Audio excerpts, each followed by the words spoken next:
हाय, आपके साथ मैं हूँ Surabhi Sharma. India TV YouTube channel subscribe करिए, बेल आइकन दबाएं। और इससे एक बड़े नुकसान से एयरपोर्ट को भी बचा लिया गया। मनीषा, आप बने रहिए, आपके पास लौट के आते हैं हम।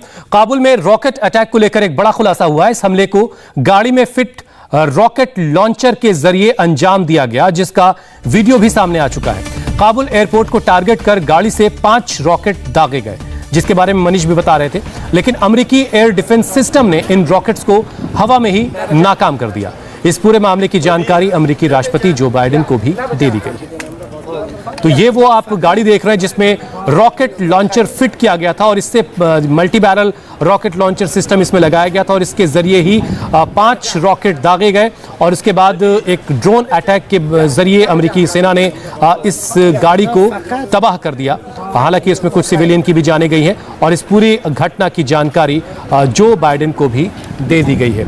ये तस्वीरें आप देखिए, ये वही गाड़ी है जिसको ड्रोन अटैक में तबाह कर दिया गया और इसी में वो रॉकेट लॉन्चर फिट था, मल्टी बैरल रॉकेट लॉन्चर, जिसके जरिए 5 रॉकेट दागे गए एयरपोर्ट को निशाना बना करके। लेकिन एयर डिफेंस सिस्टम की वजह से उन सभी रॉकेट्स को हवा में ही नाकाम कर दिया गया। रॉकेट अटैक के वक्त आसपास के इलाके में हड़कंप मच गया। आपको एक चश्मदीद की बातें सुनवाते हैं, जिसने खुद धमाके की आवाजें सुनी और दहशत में आकर जमीन पर उस वक्त लेट गया।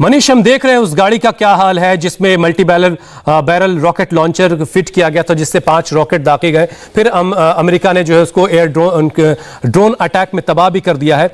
इन तस्वीरों के बारे में जरा और डिटेल में बताइए कि एयरपोर्ट से कितनी दूरी पर यह गाड़ी है जिसको निशाना बनाया गया, और अगर ये अगर एयर डिफेंस सिस्टम एक्टिव नहीं होता तो एक बड़ा नुकसान हो सकता था। हुसैन, ये खैर का ना एरिया है और ये मेन पैसेज करीबन 1.5 किलोमीटर के एक्सेस पर है, जहां पे ये गाड़ी के अभी विजुअल्स आपको दिखाई दे रहे हैं।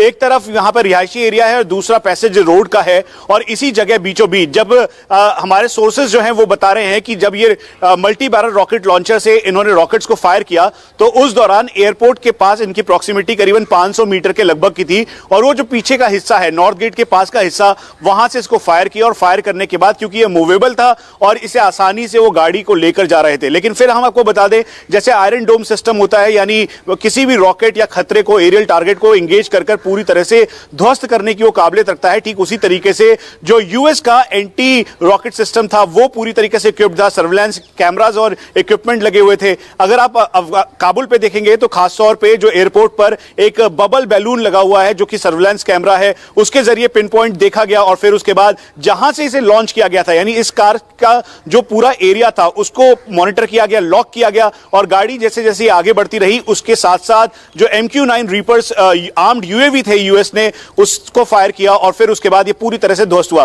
क्योंकि कल की बाद नंगरहार के अटैक के बाद ये बिल्कुल यूएस को समझ में आ गया कि कोलैटरल डैमेज कम से कम हो, क्योंकि अगले 36 घंटों में यूएस को यहां से जाना है और इसीलिए इस गाड़ी को सीधा निशाना बनाया गया। और तस्वीर आपके सामने है, चारों तरफ जो मल्टी बैरल रॉकेट लॉन्चर है, पीछे की सीट पर उसे एम्बेड किया गया था और उसे ठीक इस पोजीशन पर रखा गया था कि उसे फायर किया जाए और फिर आसानी से वो चुपचाप वहां से निकल जाए। लेकिन ऐसा हो ना सका, इसीलिए अपने आर्म्ड यूएवी के जरिए यूएस ने पिन पॉइंट ऑपरेशन किया और इसमें इस गाड़ी को पूरी तरह से ध्वस्त किया। हुसैन, और उसके निशान बिल्कुल साफ नजर आ रहे हैं। लेकिन कल की डेडलाइन से पहले जिस तरह की सूरत हाल है वो पूरी दुनिया के लिए चिंता की बात है। मनीष, मैं आपके पास दोबारा लौट कर आऊंगा अगली खबर। हाय, आई एम सुरभि शर्मा। खबरों से अपडेट रहने के लिए India TV YouTube channel subscribe करिए, साथ में बेल आइकन जरूर दबाएं। जुड़े रहें इंडिया टीवी के साथ।